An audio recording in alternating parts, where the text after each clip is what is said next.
Assalamualaikum warahmatullahi wabarakatuh. A'udzu billahi minasyaitonir rajim. Bismillahirrahmanirrahim. Alhamdulillahi rabbil alamin. Allahumma salli wa sallim ala sayyidina Muhammad wa ala ali sayyidina Muhammad.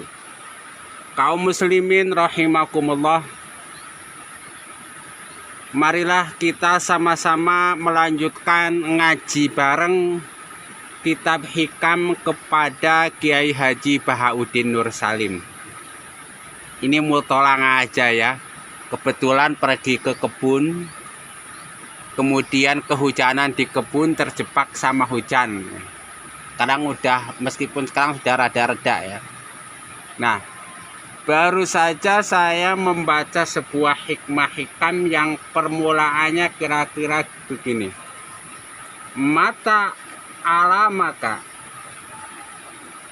iqbalun nasi alaika, dan seterusnya, yang intinya apabila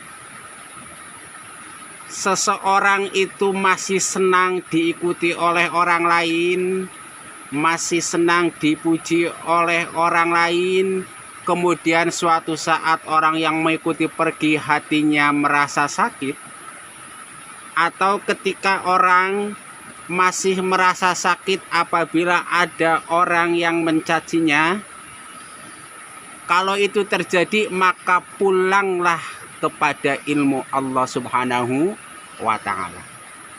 Jelasnya begini bos, kita hidup kadang kan ada sesuatu yang menyenangkan, kemudian ada sesuatu yang menyedihkan. Ada orang-orang yang mendekat kepada kita membuat kita senang, kemudian ada juga orang-orang yang mendekat kepada kita membuat kita susah. Nah, ketika orang lain memuji kita atau ketika orang lain mencaci kita, apa yang harus kita lakukan bos? Nah, kata kitab hikam yang dijelaskan oleh Kiai Haji Bahauddin Nur Salim, farji ila ilmillah, maka pulanglah kepada ilmu Allah Subhanahu wa ta'ala. Maksudnya apa?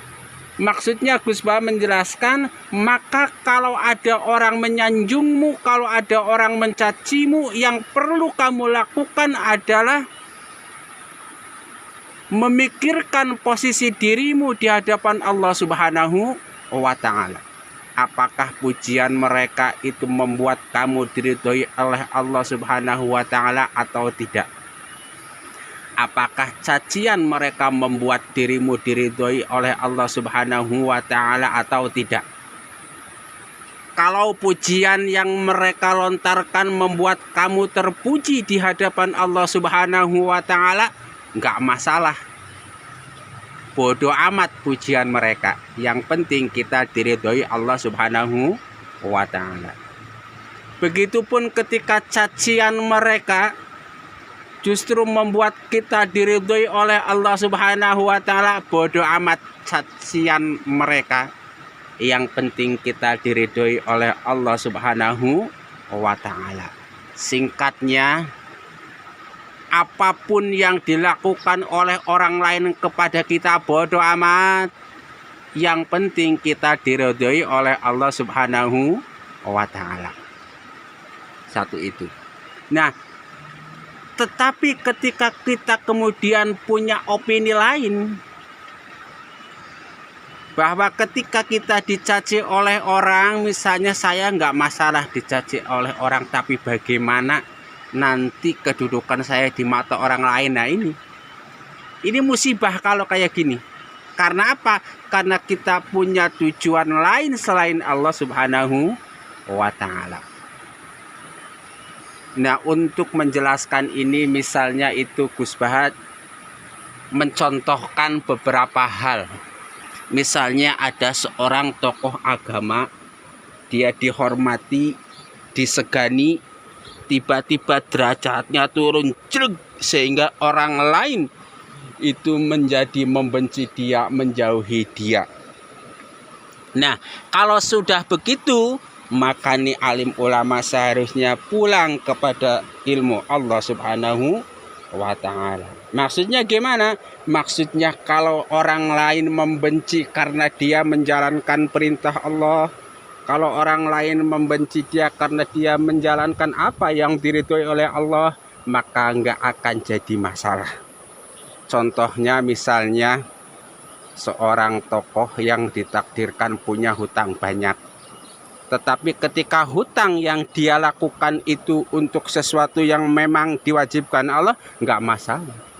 Misalnya hutang untuk membeli beras karena kebetulan beras di rumah habis, keluarga belum pada makan. Atau misalnya berhutang untuk membeli sesuatu demi membangun masjid yang pokoknya, maka hal tersebut tidak masalah. Itu hikmah yang pertama. Intinya, kalau ada orang lain mencaci kita, kalau ada orang lain memuji kita, maka kita pulang dan koreksi diri kita. Apakah pujian dan cacian tersebut membuat kita diridhoi oleh Allah Subhanahu wa ta'ala atau tidak? Nah, selanjutnya, hikmah yang selanjutnya itu dijelaskan bahwa terkadang Allah Subhanahu wa ta'ala itu mengagetkan kepada kita dengan berbagai peristiwa. Supaya apa? Supaya kita itu kembali kepada Allah Subhanahu wa ta'ala. Misalnya kita hidup terkadang mengalami kesusahan. Tujuannya apa? Tujuannya supaya kita tidak terlalu dekat dengan kehidupan tersebut, sehingga melupakan kedekatan kita dengan Allah Subhanahu wa ta'ala. Orang lain membenci kita, seharusnya kita bersyukur karena kita jadi jarang bertemu dengan mereka dan banyak bertemu dengan Allah Subhanahu wa ta'ala. Kaum muslimin rahimakumullah, sementara cukup sekian saja, karena dari awal tadi itu nunggu hujan datang supaya waktunya bermanfaat dan membuat kita makin dekat dengan Allah, buat konten walaupun 1-2 hikmah dari kitab hikam. Mari kita berdoa bersama, mudah-mudahan kita termasuk orang-orang yang paham ilmu-ilmu Allah Subhanahu wa ta'ala, khususnya ilmu-ilmu yang diajarkan kitab hikam oleh Kiai Haji Bahauddin Salim, Allahumma amin. Rabbana taqabbal minna innaka antas samiul alim wa tub alaina innaka antat tawwabur rahim. Subhanakallahumma wa bihamdika asyhadu an la ilaha illa anta astaghfiruka wa atubu ilaik. Wal afa minkum, wassalamu alaikum warahmatullahi wabarakatuh.